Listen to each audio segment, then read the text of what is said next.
Hi all, welcome to Gangayan vlogs. అందరూ ఎలా ఉన్నారు? ఈరోజు మనం అయితే పన్నీర్ కర్రీ ఎలా చేయాలో చూసుకుందామండి. సింపుల్గా చాలా తక్కువ టైంలోనే పన్నీర్ కర్రీ మనం చేసేయచ్చు. ఈజీగా అయిపోతుంది. ఎలా అంటే ఫస్ట్ అయితే మనం మిక్సీ తీసుకొని మిక్సీలోని ఒక 4 to 5 వెల్లుల్లి రెబ్బలు అయితే వేసుకోండి.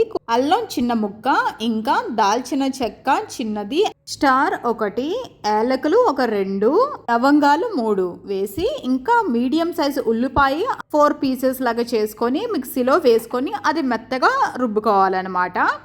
దాన్ని ఒక పక్కకు ఉంచి పన్నీర్ అయితే మనం ఆయిల్లో ఫస్ట్గా ఫ్రై చేసుకోవాలి. ఆయిల్లోనే ఫ్రై చేసుకోండి, అప్పుడే విడివిడిగా వస్తాయి. ఇంకా పక్కకు పెట్టుకోవాలి. ఇప్పుడు దీనికి కావాల్సిన మసాలా చూసుకుందాము. ఫస్ట్ అయితే ఒక బౌల్ లాగా తీసుకొని కారం 2 స్పూన్స్, పసుపు కొంచెం, సాల్ట్ కొంచెం, ధనియాల పొడి 1 టేబుల్ స్పూన్, జీలకర్ర పొడి 1/4 టేబుల్ స్పూన్ అన్నీ మిక్స్ చేసుకొని పక్కన పెట్టుకోండి. అంటే అప్పుడప్పుడు కాకుండా ఇలా మిక్స్ చేసుకొని పక్కన పెట్టుకుంటే వెంటనే వేసేయచ్చు కదా.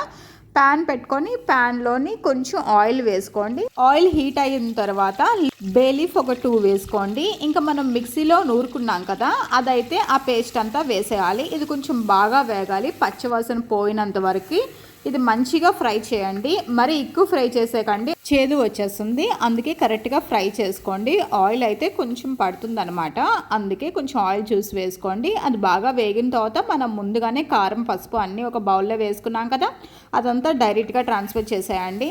అలా చేసుకోవడం వల్ల కొంచెం మనకి టైం కలిసి వస్తుంది అనమాట. ఆనియన్ పేస్ట్ మాడకుండా మనం త్వరగానే వేసేసుకోవచ్చు. ఇది వేసిన తర్వాత ఒక 2 మినిట్స్ బాగా ఆపండి. వేపిన తర్వాత ఇంకా పన్నీర్ ముందుగా మనం ఫ్రై చేసుకొని పెట్టుకున్నాం కదా, అవన్నీ దీంట్లో వేసేయండి. వేసి కొంచెం వేపిన తర్వాత కొత్తిమీర బాగా కడుక్కొని చిన్నగా ముక్కలు చేసి అది కూడా దీంట్లో వేసుకోండి. నేనైతే లాస్ట్లో వేయను, ఇప్పుడే వేసుకుంటాను అనమాట.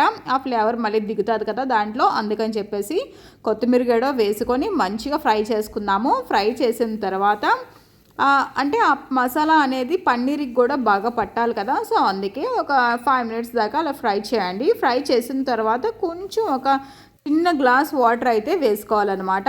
కొంచెం అనమాట, చాలా కొంచెం వేసుకోవాలి. అదేం మనకి మెత్తగా అవ్వాల్సిన అవసరం లేదు కదా పన్నీరు, సో అందుకే కొంచెమే వేసుకోవాలి. వేసిన తర్వాత ఒక 5 మినిట్స్ అలా వదిలేయండి. ఇంకా సర్వ్ చేసేసుకోవచ్చు, త్వరగానే అయిపోతుంది ఈ కర్రీ వచ్చేసి. అందుకే మీరు ఎప్పుడైనా మీ పన్నీర్ కర్రీ చేయాలనుకుంటే ఇలా ట్రై చేయండి. బగారా రైస్లోకి బాగుంటుంది, బిర్యానీలోకి బాగుంటుంది, రోటీస్లోకి బాగుంటుంది, దేంట్లోకైనా బాగుంటుందండి. ఒక్కసారి మీరైతే చేయండి. దీంట్లో మన ఎక్స్ట్రా మసాలా ఏమీ పౌడర్ వేయాల్సిన అవసరం లేదు. మనం మామూలుగా మన హోమ్ మేడ్ మసాలా లాగే ప్రిపేర్ చేసేసుకున్నాం కదా, అవన్నీ వేసి బిర్యానీ మసాలా ఐటమ్స్ అన్నీ మనం మిక్సీలో వేసి ఈ టేస్ట్ చాలా బాగుంటుంది. విలేజ్ స్టైల్లో పన్నీర్ కర్రీ లాగా అనిపిస్తుంది అనమాట. మీకు ఎప్పుడైనా పన్నీర్ కర్రీ చేయాలనిపిస్తే ఇలా ఒకసారి ట్రై చేసి ఎలా ఉందో నాకు చెప్పండి.